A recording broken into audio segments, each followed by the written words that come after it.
মুকিদের invite করা ছিল, দাওয়াত দেওয়া ছিল ফুটবল অ্যান্ড ক্যাফে পরিবারের পক্ষ থেকে।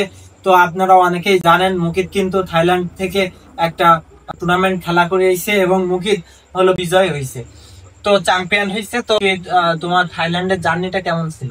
আলহামদুলিল্লাহ ভালো ছিল থাইল্যান্ডের জার্নিটা। তো এই যে থাইল্যান্ডে যে খেলাধুলা করলে বা তোমার অভিজ্ঞতা সম্পর্কে কিছু বলে। যে থাইল্যান্ডে খেলে আমি অভিজ্ঞতা অনেক পাইছি, ভালো পাইছি। যে হলো ওইখানে মানে খেলার মাঠ, ওইখানে পরিবেশ সবকিছু সুন্দর ছিল।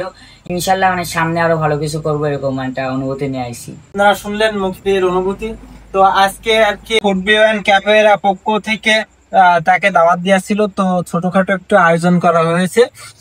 তো সবাই হলো মুকিদের জন্য দোয়া করবেন, ও যেন ভবিষ্যতে আরো ভালো কিছু করতে পারে। তো আমরা শুরু করি ইনশাল্লাহ। প্রথমে ধন্যবাদ জানাই ফুটবল অ্যান্ড ক্যাফের পক্ষ থেকে যে আমার এটা দাওয়াত দেওয়ার জন্য। মানে আমি থাইল্যান্ডে খেলে আসছি। আপনারা সবাই যে আমাদের ভিডিও করে ভিডিওর পাশে থাকবেন, ফুটবল অ্যান্ড ক্যাফের পাশে থাকবেন। আর এই দাওয়াত দেশে ইনভাইট করেছে, আমি অনেক খুশি হয়েছি। হামজাকে ধন্যবাদ জানাই অনেক।